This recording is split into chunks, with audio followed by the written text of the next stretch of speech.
स्वागत है हमारे YouTube चैनल TGT टेक गुरु ट्यूटर में। मैं हूं विनय कुमार। मैं आज दोबारा MS पेंट के बारे में बात करने वाला हूं, तो चलिए शुरू करते हैं।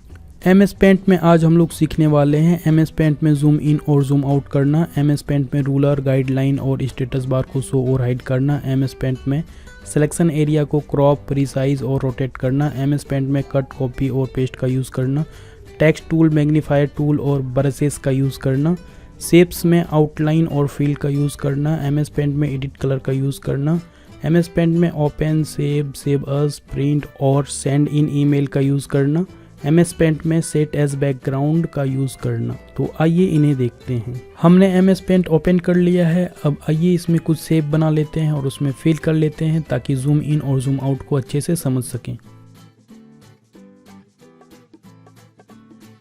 हमने यहाँ पर कुछ शेप बना लिया है। अब आइए हम जूम इन और जूम आउट को देखते हैं।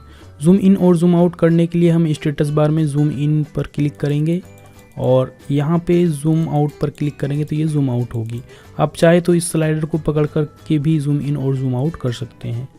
जूम इन और जूम आउट करने के लिए आप व्यू टैब में जाएंगे और यहाँ पे जूम इन और जूम आउट फंक्शन ले सकते हैं। यहाँ से भी जूम इन और जूम आउट होती है। आप चाहे तो 100% जूम इन अगर करना चाहते हैं तो यहाँ पे आप 100% पर क्लिक करेंगे तो ये 100% हो जाएगी। आप जूम इन और जूम आउट करने के लिए कंट्रोल और पेज अप का भी यूज़ कर सकते हैं और पेज डाउन का भी यूज़ कर सकते हैं। जूम इन और जूम आउट इस तरह से भी होती है। या तो फिर आप कंट्रोल के साथ माउस का स्क्रॉल अप और माउस का स्क्रॉल डाउन करेंगे तो इस तरह से भी आप जूम इन और जूम आउट फंक्शन का यूज़ कर सकते हैं। और 100% चाहिए तो यहाँ पे 100% पे क्लिक कर सकते हैं। अब जूम इन और जूम आउट के बाद हम रूलर, गाइडलाइन और स्टेटस बार को शो और हाइड के बारे में जानते हैं।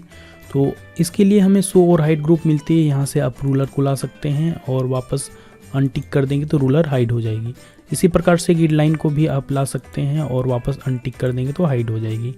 आप इसके लिए शॉर्टकट का भी यूज़ कर सकते हैं। कंट्रोल R से रूलर आएगी और कंट्रोल G से गाइडलाइन आएगी और वापस अगर कंट्रोल R करते हैं तो ये हाइड भी हो जाएगी और कंट्रोल G करेंगे तो यहाँ से भी गाइडलाइन हाइड हो जाएगी। इसी प्रकार से आप स्टेटस बार को हाइड कर सकते हैं। ये नीचे स्टेटस बार हाइड हो गई है।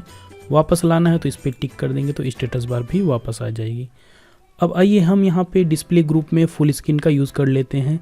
यहाँ पे आप देखेंगे कि अगर इस पर क्लिक करते हैं तो आपका जो ड्राइंग एरिया है वो फुल स्क्रीन में हो जाएगा और वापस अगर चाहिए तो एस्केप की करेंगे या फिर कहीं पे क्लिक करेंगे तो ये वापस नॉर्मल विंडो में आ जाएगी। आप इसके लिए F11 की का भी यूज़ कर सकते हैं। F11 से भी फुल स्क्रीन होती है और वापस F11 दबाएंगे तो ये नॉर्मल विंडो में आ जाएगी। अब यहाँ पे एक थंबनेल व्यू है। अगर थंबनेल व्यू चाहिए तो आपको कम से कम 100% से ज़्यादा जूम रखना होगा अपने ड्राइंग एरिया को। तो हम 100% से ज़्यादा जूम कर लेते हैं। अब थंबनेल व्यू शो होने लगी है। हम इस पर क्लिक करेंगे तो हमें यहाँ पे थंबनेल व्यू मिलता है। इस प्रकार से ये देख पा रहे हैं, ये थंबनेल है। अगर इसे बंद करना है तो यहाँ पे आप क्लोज करके बंद भी कर सकते हैं। तो इस तरह से थंबनेल व्यू वर्क करता है। अब आइए हम MS पेंट में सिलेक्शन करने के बारे में जानते हैं। अब हम सेलेक्ट करने के बाद क्रॉप, रिसाइज और रोटेट का ऑप्शन देखेंगे। सेलेक्ट करने के लिए हमें इमेज ग्रुप में सेलेक्ट का ऑप्शन मिल जाता है। यहाँ पे आप देखेंगे तो rectangular selection, free from selection, select all, inverse, delete और ट्रांसपेरेंट सिलेक्शन का ऑप्शन मिल जाता है। मैं भी रेक्टेंगुलर सिलेक्शन लेता हूँ और यहाँ पे इस तरह से सिलेक्ट कर लेता हूँ। सिलेक्शन अगर आपको हटाना है तो एस्केप की से आप हटा सकते हैं। मैं इसे एस्केप से हटा देता हूँ। वापस मैं फिर से सिलेक्ट करता हूँ। इस तरह से मैंने वापस सिलेक्ट कर लिया है। और क्रॉप अगर आप करते हैं तो ये एरिया रह जाएगी, बाकी एरिया हट जाएगी। तो इस तरह से क्रॉप कर सकते हैं। क्रॉप का शॉर्टकट भी होता है कंट्रोल शिफ्ट एक्स से क्रॉप कर सकते हैं।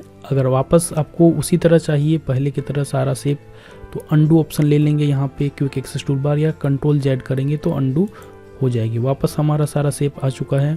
अगर वापस आपको उसी तरह फिर से क्रॉप चाहिए तो तुरंत ही रीडू ले सकते हैं। ये वापस अंडू करेंगे तो फिर से वही वाला सारा शेप आ जाएगी। तो इस तरह से अंडू रीडू भी कर सकते हैं और क्रॉप हमने अभी बता दिया। अब रिसाइज का ऑप्शन देखेंगे। रिसाइज करने के लिए आप यहाँ पे वापस मैं सेलेक्ट कर लेता हूँ और यहाँ पे रिसाइज ऑप्शन लेंगे तो आपको परसेंटेज और पिक्सल दो ऑप्शन मिलती है। मैं अभी पिक्सल लेता हूँ। यहाँ से अभी 600 पिक्सल में कर लेता हूँ अभी और ओके करते ही देखिए ये साइज बड़ा हो चुकी है, देख पा रहे हैं आप। यहाँ पे आप एक चीज़ और देख पा रहे हैं कि मैं इसे जब मूव कर रहा हूँ बीच में से कहीं से भी तो ये वाइट एरिया भी आ चुकी है। अगर वाइट एरिया नहीं चाहिए तो यहाँ से आप ट्रांसपेरेंट सिलेक्शन कर लेंगे तो ये वाइट एरिया हट जाएगी इस तरह से। और वापस अगर आप वाइट एरिया चाहते हैं तो ये ट्रांसपेरेंट सिलेक्शन को अनटिक कर देंगे तो वापस वाइट एरिया आ जाएगी। इसी प्रकार यहाँ रोटेट का ऑप्शन मिलता है, आप रोटेट का ऑप्शन में जाके राइट 90 डिग्री करेंगे तो ये रोटेट हो जाएगी आपका शेप, और वापस अगर लेफ्ट 90 डिग्री करते हैं तो ये लेफ्ट में रोटेट हो जाएगी। इसी तरह से 180 डिग्री यहाँ पे ऑप्शन मिल जाता है, 180 डिग्री आप रोटेट कर सकते हैं अपने शेप को। और यहाँ पे फ्लिप वर्टिकल का ऑप्शन मिलता है, अगर फ्लिप वर्टिकल करते हैं तो वर्टिकल में ये पलट जाएगी, फ्लिप का मतलब होता है पलट देना। इसी प्रकार से वापस आप यहाँ पे फ्लिप हॉरिजॉन्टल का ऑप्शन भी ले सकते हैं, वापस ये हॉरिजॉन्टल आकार में पलट जाएगी। तो इस तरह से आप यहाँ पे रोटेशन का ऑप्शन लेंगे। अब वापस मैं अंडू कर लेता हूँ Ctrl+Z करके। अब आइए हम कट कॉपी पेस्ट का यूज करेंगे। हम यहाँ वापस सेलेक्ट कर लेते हैं किसी शेप को, जैसे कि मैंने ये शेप सेलेक्ट किया है। यहाँ पे अगर आप कट करेंगे तो ये कट हो जाएगी, और कहीं भी पेस्ट करना चाहते हैं तो आप यहाँ से पेस्ट ऑप्शन जैसे ही लेंगे तो ये पेस्ट हो जाएगी, और कहीं भी इसे रख सकते हैं। अगर आपको ये वाइट एरिया नहीं चाहिए तो यहाँ पे आप ट्रांसपेरेंट सिलेक्शन कर लेंगे तो ये वाइट एरिया हट जाएगी, और इसे कहीं भी मूव करके रख सकते हैं। दोबारा पेस्ट कर सकते हैं, वापस एक बार मैं और पेस्ट कर लेता हूँ तो वापस ये आ जाएगी। इस तरह से बार बार आप पेस्ट कर सकते हैं, एक बार कट या कॉपी करेंगे तो। अब मैं कॉपी करके दिखा देता हूँ। मैं जैसे ही लेता हूँ, अब मैं दूसरा सिलेक्शन लेता हूँ, फ्री फ्रॉम सिलेक्शन एरिया, तो मैं इतना एरिया को सिलेक्ट कर लेता हूँ और इसे मैं कॉपी कर लेता हूँ। ये कॉपी ऑप्शन है, कॉपी ऑप्शन हमने ले लिया है, Ctrl+C भी ले सकते हैं। अब कहीं भी पेस्ट कर सकते हैं, मैं अभी पेस्ट कर लेता हूँ। ये देखिए उतना एरिया पेस्ट हो चुका है जितना हमने सेलेक्ट किया था। तो इस तरह से आप उस एरिया को कहीं भी रख सकते हैं, एक बार कॉपी करने या कट करने के बाद बार बार आप पेस्ट कर सकते हैं। अब यहाँ पे हम टूल के बारे में जान लेते हैं, मैग्नीफायर टूल के बारे में। पिछली क्लास में हमने pencil tool, fill with colour, rubber और कलर पिकर के बारे में बताया था। आज मैं मैग्नीफायर के बारे में बता देता हूँ। मैग्नीफायर से आप जूम इन कर सकते हो, जैसे कि मैंने बताया था अभी जूम इन करने के बारे में। तो आप यहाँ मैग्नीफायर लेकर जैसे ही क्लिक करेंगे तो इस तरह से आप कर सकते हैं अपने उस एरिया को जूम। और वापस अगर जूम आउट करना है तो आप यहाँ पे स्लाइडर्स को भी आप खिसका के जूम आउट कर लेंगे इस तरह से। तो इस तरह से मैग्नीफायर वर्क करती है। अब यहाँ हम जानेंगे टेक्स्ट टूल के बारे में। पहले मैं सबको डिलीट कर लेता हूँ, Ctrl+A डिलीट। अब मैं टेक्स्ट टूल लेता हूँ और कहीं पे क्लिक करता हूँ और मैं कुछ टाइप कर लेता हूँ। तो हमने यहाँ पे टेक गुरु ट्विटर टाइप कर लिया है। आप चाहें तो इसे सिलेक्ट करके बड़ा कर सकते हैं, साइज यहाँ पे आपको मिलता है। मैं भी 48 साइज कर लेता हूँ, और इस टेक्स्ट बॉक्स को भी आपको बड़ा करना होगा यहाँ पे इस तरह से, तब आपका टेक्स्ट यहाँ पे जो ढका हुआ है वो नहीं ढकेगी। यहाँ से बोल्ड ले सकते हैं, अपने टेक्स्ट को बोल्ड भी कर सकते हैं, यहाँ से इटैलिक कर सकते हैं, यहाँ से अंडरलाइन कर सकते हैं, यहाँ स्ट्राइक थ्रू कर सकते हैं बीच में से इस तरह से काटा हुआ। और यहाँ पे आप चाहे तो अलग अलग फॉन्ट ले सकते हैं। मैं अभी कोई दूसरा फॉन्ट ले लेता हूँ, इस तरह से फॉन्ट बदल सकते हैं। मैं एक फॉन्ट ले लेता हूँ कॉमिक सेंस MS। तो ये हमने कॉमिक सेंस MS ले लिया है। इटैलिक हटा लेता हूँ तो ये देख पा रहे हैं। यहाँ पे अगर कलर चेंज करना है तो आप सेलेक्ट करके यहाँ से कलर ले सकते हैं। ये देखिए कलर बदल चुकी है। आप यहाँ पे सेकंड कलर भी ले सकते हैं। सेकंड कलर में बैकग्राउंड कलर होता है, टेक्स्ट के बॉक्स का कलर होता है। यहाँ पे जैसे ही मैं सेकंड कलर लेता हूँ, ये सेकंड कलर पे क्लिक किया और मैंने सेकंड कलर ले लिया, लेकिन सेकंड कलर दिख नहीं रहे क्योंकि ट्रांसपेरेंट मोड है। यहाँ पे मैं ओपेक मोड लेता हूँ तो ये देखिए इस तरह से आपका बैकग्राउंड कलर भी शो होगी। तो इस तरह से आप ट्रांसपेरेंट ले सकते हैं और ओपेक मोड ले सकते हैं बैकग्राउंड में जो भी कलर आप भरना चाहें। जैसे कि मैं दोबारा येलो ले लेता हूँ, ये येलो आ गई है। इसी तरह से टेक्स्ट को आप वापस सेलेक्ट करके टेक्स्ट का कलर भी बदल सकते हैं, जो कि आप वहाँ पे कलर 1 में ले सकते हैं। तो बार बार आप टेक्स्ट को बदल सकते हैं इस तरह से टेक्स्ट का कलर। और अगर आपने एक बार बाहर कहीं क्लिक कर दिया है तो आप इसे वापस एडिट नहीं कर सकते हैं, ये रह जाएगी हमेशा के लिए। यानी कि आप इसे डिलीट कर सकते हैं, वापस इसमें सुधार नहीं कर सकते हैं। अब आइए हम ब्रश का यूज़ कर लेते हैं। यहाँ पे अगर आप ब्रश देखेंगे तो ड्रॉपर पे हम क्लिक करते ही अलग अलग तरह का मिल जाती है। ये ब्रश हमने लिया यहाँ पे। ब्रश का साइज आप यहाँ से बड़ा छोटा कर सकते हैं, मैं भी मीडियम साइज का लेता हूँ। ये इस तरह से आप ब्रश का कलर लेंगे, 1 जो है ब्रश का कलर है, 2 बैकग्राउंड कलर, मैं बैकग्राउंड को वाइट कर लेता हूँ अभी। तो इस तरह से ब्रश आपका होगी। यहाँ पे अलग अलग तरह का ब्रश मिल जाता है। ये कैलीग्राफिक ब्रश है, अगर आप इसे लेते हैं तो यहाँ से कैलीग्राफिक वर्क होगी। मैं ब्रश का साइज और बड़ा कर लेता हूँ, अभी सबसे बड़ा मैंने ले लिया है इस तरह से, और कलर में बदल लेता हूँ। तो इस तरह से कैलीग्राफी ब्रश भी वर्क होगी। और यहाँ पे उसके बाद आपको मिल जाता है कैलीग्राफिक 2 ब्रश, दूसरा कैलीग्राफिक ब्रश ले सकते हैं इस तरह से। यहाँ पे और भी तरह तरह का ब्रश मिल जाता है आपको। यहाँ पे आप ऑयल ब्रश ले सकते हैं, ये ऑयल ब्रश है इस तरह से। आप ब्रश को भी और बड़ा कर सकते हैं। अगर और बड़ा करना है, यहाँ से साइज सबसे बड़ा लेने के बाद भी और बड़ा करना है तो कंट्रोल+ का यूज़ करेंगे। जैसे कि हमने पिछली क्लास में पेंसिल और रबर को बड़ा करने के लिए बारे में बताया था, यहाँ से भी आप बड़ा कर सकते हैं। ये ऑयल ब्रश है। इसी तरह से आपको यहाँ पे और ब्रश मिल जाता है। ये क्रेयॉन ब्रश है, आप क्रेयॉन ले सकते हैं। ये यहाँ पे आपको और भी ब्रश मिल जाती है। इस तरह से मार्कर मिल जाती है, ये मार्कर का यूज़ कर सकते हैं। मार्कर मैं येलो ले लेता हूँ, ये मार्कर इस तरह से यूज़ होगी। और भी मैं यहाँ पे ब्रश मिल जाती है। ये एयर ब्रश है, एयर ब्रश यहाँ से साइज में बड़ा कर लेता हूँ और कलर में ले लेता हूँ अभी ग्रीन। और आप कहीं भी इस तरह से फुहारा की तरह ये एयर ब्रश यूज़ होगी। आप अगर एक जगह पे रखते हैं दबा करके, क्लिक करके, तो यहाँ पे इस तरह से एक जगह पे बहुत ज़्यादा फुहारा होगी। इस तरह से बहुत सारा आप अलग अलग कलर का फुहारा ले सकते हैं। और भी बड़ा अगर ब्रश को करना है तो कंट्रोल+, इससे ब्रश का साइज़ बड़ा हो जाएगा और भी ज़्यादा आप एक साथ फिल इस तरह से एयर ब्रश के द्वारा कर सकते हैं। आप वाटर ब्रश का भी यूज़ ले सकते हैं। मैं वाटर ब्रश ले लेता हूँ और यहाँ पे पर्पल कलर ले करके, जैसे मैं वाटर कलर लेता तो ये वाटर कलर है। इसी तरह से तरह तरह का आपको यहाँ पे ब्रश मिल जाती है। जो भी आप चाहते हैं अपनी मर्जी के अनुसार ले सकते हैं और अपनी ड्राइंग को पूरा कर सकते हैं जिस भी तरह से आप करना चाहें। अब मैं सबको डील कर लेता हूँ और आउटलाइन और फिल का यूज़ बता देता हूँ, किस प्रकार से शेप में फिल करते हैं और आउटलाइन का कलर बदलते हैं। तो हमने डील कर लिया है। यहाँ पे एक शेप लेते हैं।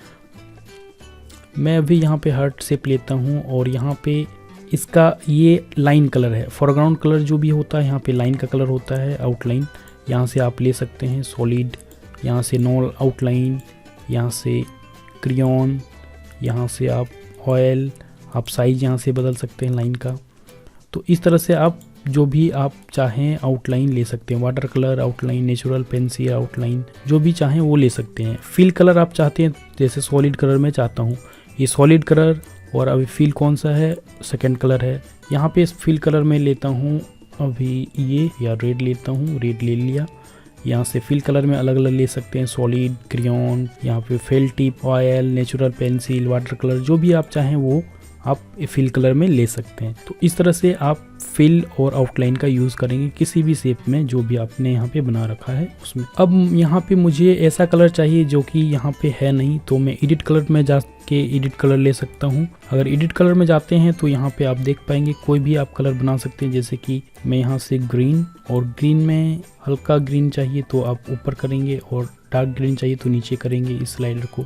तो मैं अभी एकदम हल्का ग्रीन ले लेता हूँ और ओके जैसे ही करूँगा यहाँ पे ये कलर ऐड भी हो जाएगी। और हमने सेकंड कलर लिया था इसलिए सेकंड कलर में वो फिल भी हो जाएगी ऑटोमेटिकली इस तरह से। तो अब जो भी कलर लेना चाहें, अगर आप पेंसिल में भी आप चाहें या फिर फिल कलर में भी चाहें, उस कलर को आप यूज़ कर सकते हैं इस तरह से एडिट कलर में जा कर के। मैं और एक कलर एडिट में लेता हूँ, मैं भी एक और दूसरा शेप बना लेता हूँ। अगर इसमें आप चाहते हैं कि दूसरा कोई कलर अपनी मर्जी का भरें तो मैं ये फिल टूल ले लिया मैंने यहाँ पे, और यहाँ पे कोई भी अपनी मर्जी का कलर ले सकते हैं। मैं यहाँ पे पहले से बना हुआ कलर ले लेता हूँ और ओके करूँगा तो यहाँ पे आपके पास ये फिल कलर में आ जाएगी। सेकंड कलर आया तो मैं राइट क्लिक करके फिल कर सकता हूँ। अगर आपने फर्स्ट कलर लिया होता तो लेफ़्ट क्लिक करके फिल कर सकते थे। तो इस तरह से एडिट कलर का यूज़ आप कर सकते हैं। अब हम ओपन सेव एज़ का यूज़ करके देखेंगे। इसके लिए हम फाइल मेन्यू में जाएंगे और फाइल मेन्यू में जाते ही हम यहाँ रिसेंट फाइल देख सकते हैं। अगर लास्ट टाइम आप जो भी फाइल बनाए हुए हैं उस फाइल को यहाँ पे देख सकते हैं। मैं अभी यहाँ पे न्यू, आपको पता है यहाँ पे नया फाइल लेने के लिए यूज़ करते हैं किसी भी प्रोग्राम में। ओपन भी आपको प्रत्येक प्रोग्राम में मिल जाती है, चाहे नोटपैड हो, वर्डपैड हो या फिर आने वाले जो भी प्रोग्राम आप सीखने वाले हैं सारे में आपको ओपन सेव एज़ का फंक्शन मिल जाता है।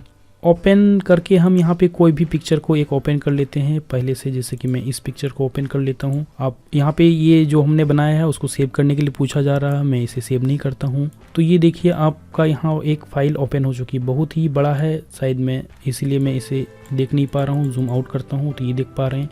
तो इस तरह से एक पिक्चर ओपन हो चुकी है। अगर आप इस पिक्चर को चाहें तो कुछ उसमें टेक्स्ट लिख सकते हैं, उसमें फिल कर सकते हैं या इरेजर से मिटा भी सकते हैं। तो मैं अभी कहीं पे शेप बना लेता हूँ, कुछ इस तरह से मैंने शेप बना लिया है और उसके अंदर फिल कलर को नो फिल कर लेता हूँ, आउटलाइन को सॉलिड कर लेता हूँ और साइज को बड़ा कर लेता हूँ, कलर को रेड कर लेता हूँ। तो इस तरह से मैंने ये शेप बना लिया। अब मैं चाहता हूँ कि इसे सेव कर लूँ। अगर आप यहाँ सेव ऑप्शन लेंगे तो वो ओरिजिनल पिक्चर को बदल देगी। मैं ओरिजिनल को बदलना नहीं चाहता हूँ, इसलिए सेव अस ऑप्शन ले लेता हूँ। इसे अलग अलग फॉर्मेट में सेव कर सकते हैं। PNG फॉर्मेट होती है, JPG फॉर्मेट होती है, BMP फॉर्मेट होती है, GIF फॉर्मेट होती है और अदर फॉर्मेट चाहते तो यहाँ पे आप ले सकते हैं। मैं अभी यहाँ पे JPG फॉर्मेट लेता हूँ और इसे डेस्कटॉप में सेव कर लेता हूँ। डेस्कटॉप यहाँ पे फाइल का नाम ऑलरेडी आया हुआ है, मैं सेव कर लेता हूँ। अब इसे डबल क्लिक करके ओपन करेंगे तो ये इस तरह से आपका फाइल जो है सेव हो जाएगी। और अलग फॉर्मेट में चाहते हैं तो और भी अलग फॉर्मेट में सेव कर सकते हैं।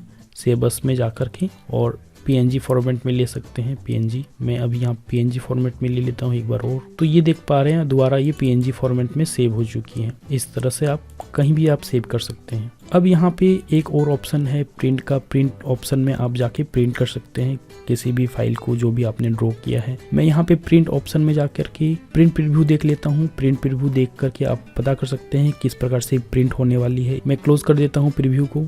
यहाँ से आप प्रिंट कर सकते हैं और ये प्रिंट प्रीव्यू देखने के लिए यहाँ पे पेज सेटअप कर सकते हैं। जो भी आपको पेज लेना है प्रिंट करने के लिए यहाँ से सेट कर सकते हैं। उसके बाद यहाँ पे सेंड इन ईमेल का ऑप्शन मिल जाता है। अगर आप इसे लेते हैं तो आप अपने फाइल को ईमेल में भेज सकते हैं। तो इस तरह से आप अपने फाइल को सेंड कर सकते हैं। मैं बंद कर लेता हूँ। यहाँ पे एक और फंक्शन मिल जाती है सेट एज बैकग्राउंड का। अगर आप इसे लेते हैं तो अपने बैकग्राउंड वॉलपेपर को बदल सकते हैं अपने करंट जो आपने ड्रॉ किया है उससे। तो मैं यहाँ पे फिल ऑप्शन लेता हूँ सेट एज बैकग्राउंड में फिल। तो इस तरह से फिल जैसे ही लेता हूँ तो आप देख पा रहे हैं कि हमारा वही वॉलपेपर बैकग्राउंड में सेट हो चुका है। मैंने मिनिमाइज अभी कर लिया है। इस तरह से आप सेट कर सकते हैं अपने बैकग्राउंड को। तो आज के वीडियो में इतना ही। अगर हमारी वीडियो आप लोगों को पसंद आ रही है तो कृपया लाइक करें, शेयर करें और सब्सक्राइब करें और अपने दोस्तों के साथ भी शेयर करें। और अगर आपको कुछ समझ में नहीं आ रहा है तो कृपया कमेंट करके हमें बताएं क्या समझ में नहीं आ रहा। मैं उस तरह से वीडियो बनाऊंगा। धन्यवाद।